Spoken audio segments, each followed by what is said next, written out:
थोड़ा सा हिंदी में कहते हैं जो बातें इनसे कहने में हमें भी ज़रा सा ठीक नहीं लग रहा।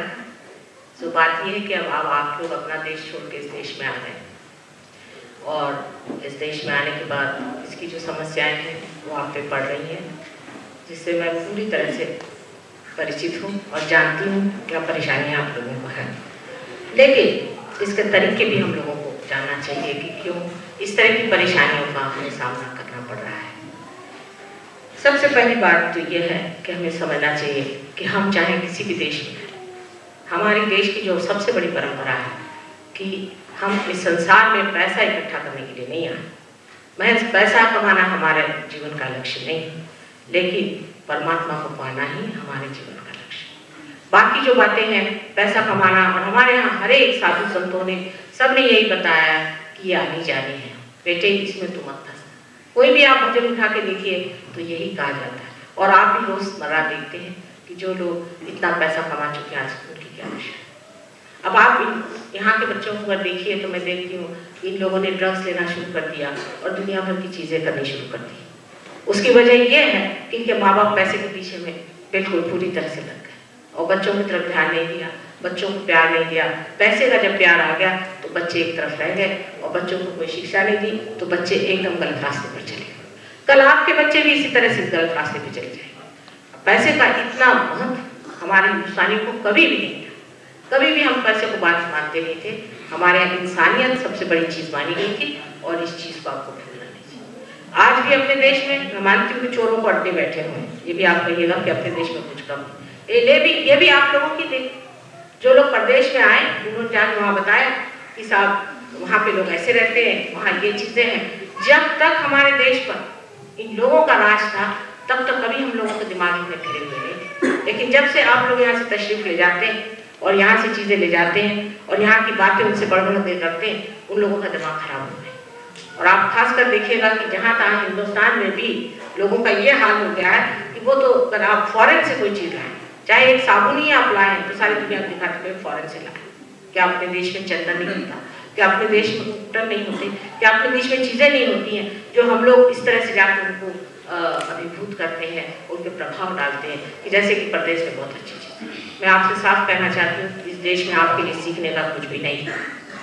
कोई भी चीज़ इस देश की सीखने लायक, आप लोग समझ लीजिए यहाँ की कोई सी भी चीज़ सीखना बड़ी खतरनाक, बहुत खतरनाक चीज़। जिस गर्त में फंसे उसी में जाकर आप फंस जाइए, उसी गर्त में आप जाके ऐसे डूबिएगा कि फिर वहाँ से आप पहुँच नहीं सकते। इसलिए इसी वक्त मैं आपको चेतावनी देती हूँ कि इस देश के लोगों की कोई भी बात आपको सीखने की नहीं। अगर कुछ सीखना है तो यही सीखना है, ये जो गलतियाँ करके आज वापस परमात्मा की ओर लौटे हैं, उसी प्रकार आप भी अपने देश की शान मान को रखते हुए परमात्मा की ओर लौटे। इससे और कोई सुंदर चीज़ नहीं। मैं यहाँ आई, मैंने देखा कि हमारे जो शिष्य आते थे उनके किसी की बीवी भाग गई किसी के साथ, किसी का आदमी भाग गया किसी के साथ में, कहीं बड़ों का मान नहीं रखना, ये सारी चीज़ें जैसी की वैसे इन लोगों से भी बदतर है। अभी हमारे एक साहब आए थे तो हमें कहने लगे मिनिस्टर साहब बड़ा प्रश्न है। वहाँ सिख लोग कहते हैं कि हमें तो वो टोपी पर वो लगाएंगे नहीं क्योंकि हमारे धर्म में लिखा हुआ है कि टोपी जो है बांधनी चाहिए। मैंने कहा धर्म में भी तो लिखा है शराब नहीं पीना चाहिए। मैंने कहा उनसे पूछा आप में से जो सिख ऐसा हो जो शराब को छूता भी नहीं हो, वही आगे लगा। एक आदमी नहीं निकला इस लंदन शहर में, आपको हैरानी होगी कि जो शराब को छूता है। इस प्रकार धर्म के आड़ में जा करके आप किसी एक झगड़े को लेकर खड़े होने से कभी भी कुछ नहीं। दूसरा एक मुझे आप लोगों से बताना है कि आपको अपनी संस्कृति के बारे में पूरी तरह से जानकारी होनी चाहिए। जब तक आपको अपनी संस्कृति के बारे में कोई जानकारी नहीं है तो आपकी कौन इज्जत करेगा? आप सुबह शाम उन्हीं लोगों को अगर कॉपी करते रहिए तो आपकी कौन इज्जत करेगा? अपने संस्कृति के बारे में जानकारी होनी चाहिए। इतना ही नहीं पर हम क्या चीज़ थे और अब क्या हो सकता है कि यही ऐसे लोग आप बन जाएं कि हिंदुस्तान के लोग आपसे अकल सीखें, बजाय इसके कि हिंदुस्तान के लोगों को बताएं कि यहाँ क्या क्या खराबियाँ हैं।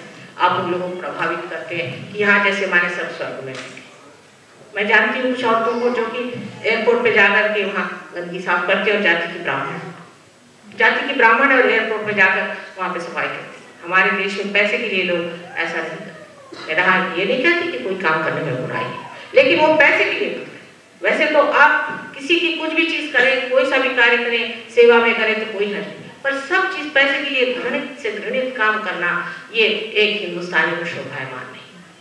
ये बात हिंदुस्तानियों से तो मैं कहती ही हूँ और बहुत लोगों में अंतर भी आ गया, लेकिन आपसे विशेष रूप से मैं कहती हूँ, क्योंकि आप जब इस देश में चले आ गए तो इन लोगों के लिए भी एक आप बड़े भारी आईने की तरह वो आपको देखते हैं। वो सोचते हैं कि अरे ये हिंदुस्तानी अगर ऐसे हैं तो माँ हमें ये सब बात क्या कहे। मैं तो कोई बात कहती तो फौरन इनको पता रहता है कि आप लोग कितने गहरे पानी में। इन लोग सब हमने देखा कि क्लासिकल म्यूजिक बहुत मौज से सुनते हैं, क्योंकि अपना जो म्यूजिक है वो स्वर्गीय है, ओम से आया हुआ अपना म्यूजिक। हालांकि ये लोग रागदानी नहीं समझते, लेकिन कठिन से कठिन राग ये लोग बड़े मौज से सुनते हैं। हमारे यहाँ ये लोग बता रहे थे कि जब ये लोग जाते हैं खरीदने तो यहाँ के बच्चे जो हैं वो अजीब सी यहाँ की बड़ी गंदी ट्यून्स वगैरह खरीद करके और मार नाचते रहते हैं। हम लोगों को अपने बच्चों को मना करना चाहिए, और ये हमारे देश का शासन है कि हम बच्चों को जिस तरह से चाहे वैसे रहने दें। हमारे यहाँ की स्वतंत्रता का मतलब ये कभी भी नहीं हुआ कि आप बेताल हो जाए, आप में कोई अंदाज ही नहीं रहे, जिसको अबेंडनमेंट कहते हैं वो हो जाए। हम लोगों को ये नहीं कि हम बच्चों को यहाँ के अपने खिलौने उलौने देकर संतुष्ट रखें और उनके चरित्र बना।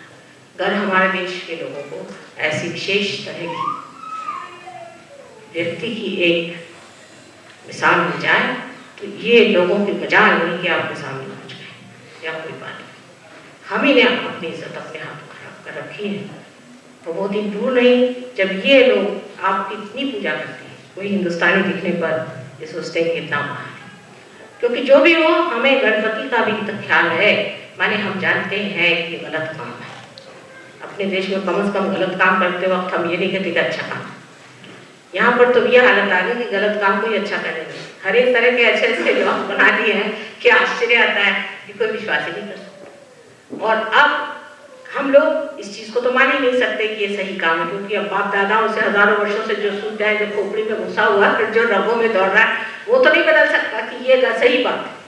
लेकिन धीरे धीरे हम लोग इन्हीं की बातें सीखें, बजाय इसके कि हम हमारे पूर्वजों की पुरखों की बातें सीखें। इसलिए मैं आपसे हाथ जोड़ के कहती हूँ कि आप अपनी संस्कृति के प्रति उत्सुक हो, उसके तरफ ध्यान दें। इतना ही नहीं, आप सहयोग में आकर इसे प्राप्त करें। सहयोग एकमात्र ऐसी चीज है कि जिससे कुंडलिनी का वियोग नहीं होता और जिससे आप अपने आत्मा को पाते हैं, और आत्मा को पाते ही सारे ही प्रश्न हो जाते हैं। ये वो दिन दूर नहीं है। मुझे ये भी लगता है कि सारे संसार के लोग आपके देश के चरणों में लौटे, वो दिन दूर, क्योंकि हम लोग इनसे किस चीज में मुकाबला कर सकते हैं। देखिए, आप कहते हैं कि हम साइंस में मुकाबला कर सकते हैं, कभी नहीं कर सकते, क्योंकि कब की दौड़ रहे हैं। अब हम लोगों ने जरा सी वहां शुरुआत कर दी तो अब इन्होंने कंप्यूटर शुरू कर दिया, लेकिन आत्मिक ज्ञान ये हमारा मुकाबला नहीं कर सकते। उसमें इनको हमारे पास आना होगा और सीखना होगा और हमारे जैसा बनना होगा, हमारे तौर तरीकों को अपनाना पड़ेगा, नहीं तो इनको वो चीज़ें मिल नहीं सकती। सबसे बड़ा तरीका ये है कि आप स्वयं भी इसके प्रतीक स्वरूप एक विशेष हो जाए, आपके अंदर भी वो चीज़ चमक पड़े कि देखते साथ लोग कहें कि हिंदुस्तानी है, ये हिंदुस्तान का रहता है। लेकिन मेरे कहना आशा है आप लोग बुरा नहीं मानेंगे और इसको एक माँ ने जैसे अपने बच्चों को समझाया, ऐसे समझ करके इसे स्वीकार करें। फिर से आपको सतर्क होने की ज़रूरत है। आप इस चीज़ को करना शुरू कर दें, कोई मजाल नहीं कि कोई आपको यहाँ से हटाए कि आप परेशान करें, क्योंकि ये सब आपके लिए दौड़ पड़े। एक भी आदमी को चोट लगती है तो सारे के सारे दौड़ पड़ते हैं, और आज कम से कम 3-4 हज़ार आदमी आपके लिए यहाँ खड़े हुए हैं, आपके भाई बहन आपको संभालने के लिए। लेकिन अगर आप अपने तत्वों पर नहीं है तो आप उनके लिए आप पूजे नहीं। वैसे ही औरतों के लिए और स्त्रियों के लिए मैं विशेष करता हूँ, इन्होंने ही हिला दिया है इस देश को। हमारे औरतों की व्यवस्था हिंदुस्तान में बहुत अत्युत्तम है। हमारे स्त्री का अत्यंत मान माना जाता है। मनुस्मृति से लेकर उससे पहले से लेकर के स्त्री के लिए विशेष रूप से कहा जाता था, यहाँ तक कि यस्य नार्या पूजन्ते तत्र रमन्ते देवता, जहाँ स्त्री पूजी जाती है वहीं देवता का रमण होता है, ये कहा जाता है। पर स्त्री को भी पूजनीय होना चाहिए। यहाँ की औरतों की गंदी बातें सीखने की कोई जरूरत नहीं। हम लोग तो धरा जैसे शक्तिशाली नहीं है, इतनी चीजें अपने अंदर संभाले नहीं कि हमारे अंदर शक्तियाँ होते हुए भी हम लोग इन बेवकूफ़ औरतों जैसे अपने आदमियों से लड़ना, बच्चों से तंग रहना और यहाँ के तौर तरीके सीखना, ये सब गंदे काम हम करते रहते हैं। और एक दिन वो आएगा जो इन औरतों का है, जो 5-5 पति और पता नहीं कहाँ कहाँ रहती है, अनाथाश्रम में, और किस तरह से। सबसे बड़ी चीज़ है समझना चाहिए कि हम स्त्री हैं और ये पुरुष हैं, दोनों जरूर एक जैसे ही हैं। इसको कहना चाहिए इक्वल है, लेकिन सिमिलर नहीं, स्त्री जो है वो समझ लीजिए एक गाड़ी के 2 पहियों में से जो कि लेफ्ट साइड में होता है वो है और राइट साइड में मर्द। इसका ये मतलब नहीं कि मर्दों को भी औरतों को दबाना चाहिए, और उसी दबाने की वजह से तो यहाँ पर ये आफत शुरू हो गई। अपने यहाँ को मर्दों को भी जानना चाहिए और सोचना चाहिए कि हमारी समाज व्यवस्था हम लोगों के कारण नष्ट होनी चाहिए। जो मुसलमानों से आपने सीखा और मेहरबानी से भूलने की कोशिश करें, और जो हमारे हिंदू धर्म में स्त्री की स्थान था, यहाँ तक कि राम का नाम लेने से पहले सीता का नाम लिया जाता है, कृष्ण का नाम लेने से पहले राधा का नाम लिया जाता है। इसलिए औरतों का मान रखना, गृहलक्ष्मी का मान रखना, उनको उनके जैसे रहने की व्यवस्था करना, और ये सारी व्यवस्था जब हो जाएगी तब आप देख लीजिए आपके बच्चे भी आपकी बात मानेंगे और सारा ही संसार बदलता नजर आएगा। ये हमने इन लोगों में कर दिखाया जिन्होंने कि भारतीय संस्कृति की कभी छा भी नहीं देखी। फिर आप लोग तो जन्म जन्मांतर से भारतीय रहे हैं, आपके बाप दादे परदादे सब भारतवर्ष में पलते हुए, तो आपके लिए तो बिल्कुल ये काम बहुत आसान है। आज मुझे इतनी खुशी हुई कि आप लोगों के बीच में सब आए हैं, और ऐसे हजारों हैं जो सब आपके साथ हो सकते हैं। कोई भी आपको तकलीफ परेशानी हो आपके साथ खड़े हो सकते हैं। इसलिए सर्वप्रथम आप भारतीय बने, जिस तरह के भारतीय होते हैं। इसका ये मतलब नहीं कि आप इस देश के प्रति उदासीन हो। सबसे आखिर में मैं आपसे बताऊं कि हमारे सहयोग में इंग्लैंड का स्थान बहुत ऊंचा माना जाता है।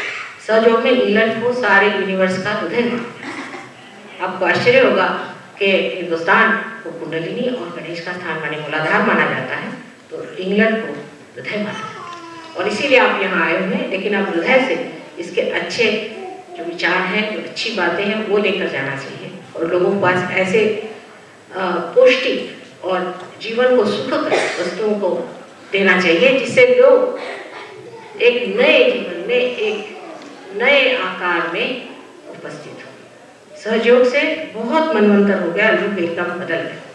मेरे पति पहले जरूर सोचते थे कि तुम इन लोगों को क्या मत दोगी, और काफ़ी हंसा करते थे, क्योंकि 6 आदमियों को लेकर मैं लगा करती 4 साल तक यहाँ पर मेहनत करी।